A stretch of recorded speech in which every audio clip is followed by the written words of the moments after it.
Kita mengawali dengan pertanyaan, apakah Turki merupakan senjata rahasia dari Rusia? Ketika Swedia dan Finlandia melihat agresi militer Rusia ke Ukraina, di mana mereka menganggap Rusia bisa melakukan hal yang sama atas negara mereka, Swedia dan Finlandia, keduanya yang selama ini adalah negara netral, memutuskan bergabung dengan NATO. Fakta pertahanan untuk melindungi mereka dari serangan Rusia. Kemudian Turki menolak aplikasi lamaran Swedia dan Finlandia tersebut. Ada apa? Sahabat, video kali ini adalah tentang peran Turki dan menjawab pertanyaan mengapa ada yang namanya Fakta Pertahanan tersebut. Sebuah kekuatan bersama yang dibangun untuk tujuan pertahanan atau militer.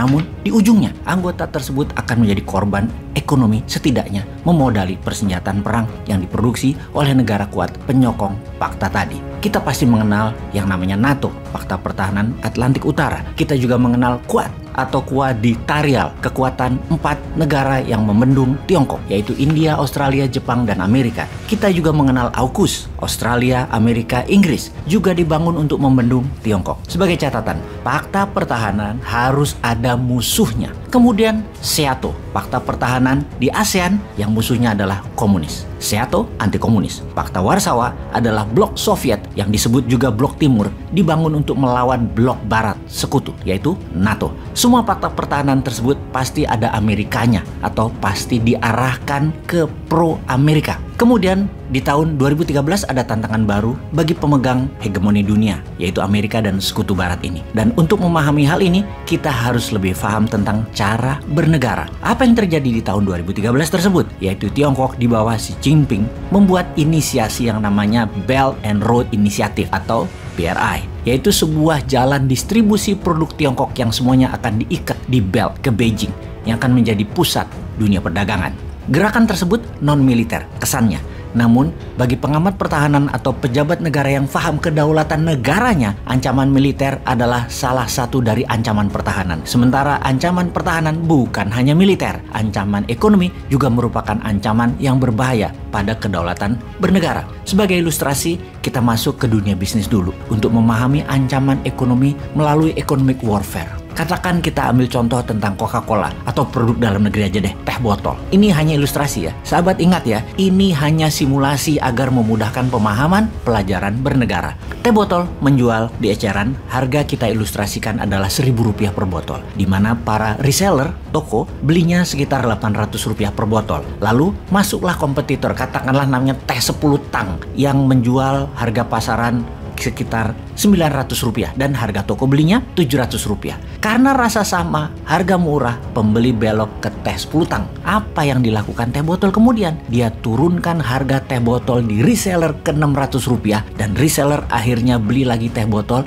dan teh botol dijual Rp800 di retail umum. Teh 10 tang nggak bisa jual di harga Rp600 ke reseller dan menurunkan harga Rp700 ke publik. Bangkrut pastinya. Dengan harga Rp900 pun teh 10 tang nggak ada yang beli. Bangkrut juga. Itulah strategi dagang mematikan kompetitor ala teh botol. Ini ilustrasi ya, ilustrasi. Kembali ke obor Tiongkok. Ini misalnya ya, sekali lagi. Misalnya lo ya, katakan harga pupuk di Indonesia, pupuk buatan dalam negeri Indonesia adalah Rp50.000 per kilo. Tiongkok bisa lo kirim pupuk harganya cuma Rp30.000 per kilonya. Sehingga pejabat yang mental dagang bisa mengimpor dengan alasan lebih murah harga pupuk Tiongkok tersebut. Efeknya pabrik pupuk di Indonesia tidak ada yang beli dan bangkrut. Walau lebih murah, namun kalau kacamata pejabat yang paham bernegara, maka lebih baik ditingkatkan produksinya, impor pupuk tetap dilarang. Atau boleh impor tapi kenakan pajak tinggi agar harga lokal tetap lebih murah. Jika pabrik garmen tutup, pabrik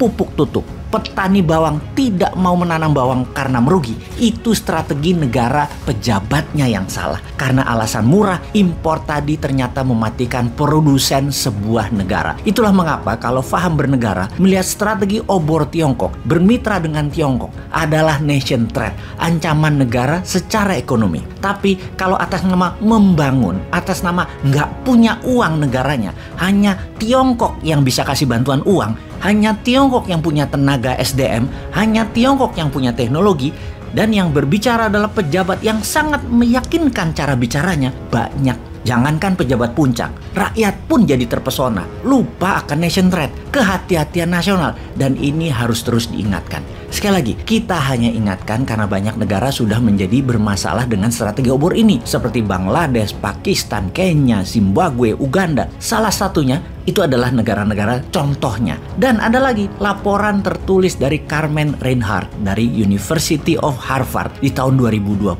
Secara keseluruhan, studi ini meneliti 2000 pinjaman Tiongkok kepada 152 negara dari tahun 2011 sampai tahun 2019. Tercatat sejak tahun 2017 saja ada 50 negara berkembang yang terus menambah utang dari Tiongkok. Negara yang lebih maju berutang ke Tiongkok lewat surat hutang negara atau sovereign bond. Sementara negara yang berpenghasilan rendah biasanya mendapat utang langsung dari BUMN Tiongkok seperti China Development Bank dan kemudian juga Export-Import Bank of China.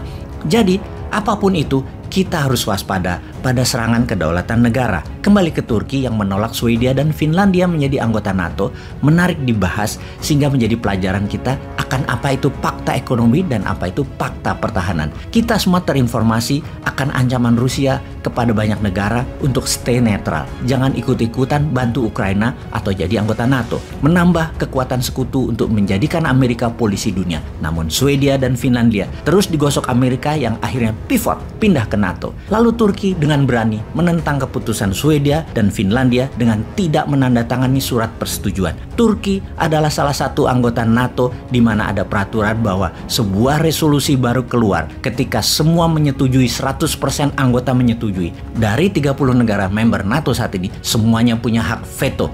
Turki salah satunya, dan Turki tidak tanda tangani aplikasi Swedia dan Finlandia untuk jadi anggota NATO sehingga resolusi tidak pernah bisa dijalankan. Turki bukan saja memveto, tapi Erdogan terang-terangan mengajak anggota lain NATO memveto Swedia dan Finlandia. Turki mengatakan Swedia dan Finlandia mendukung pemberontakan Kurdi di perbatasan Turki. Namun pengamat intelijen pertahanan lebih melihat hutang budi Erdogan ke Putin. Ankara punya hutang banyak ke Moskow. Salah satu hutang budi Erdogan adalah dibocorkannya rencana kudeta di Turki yang akan menggulingkan Erdogan oleh CIA yang membuat 2000 orang ditangkap yang anti Erdogan tersebut.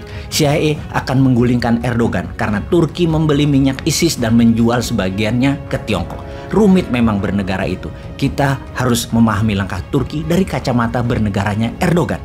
Semoga manfaat.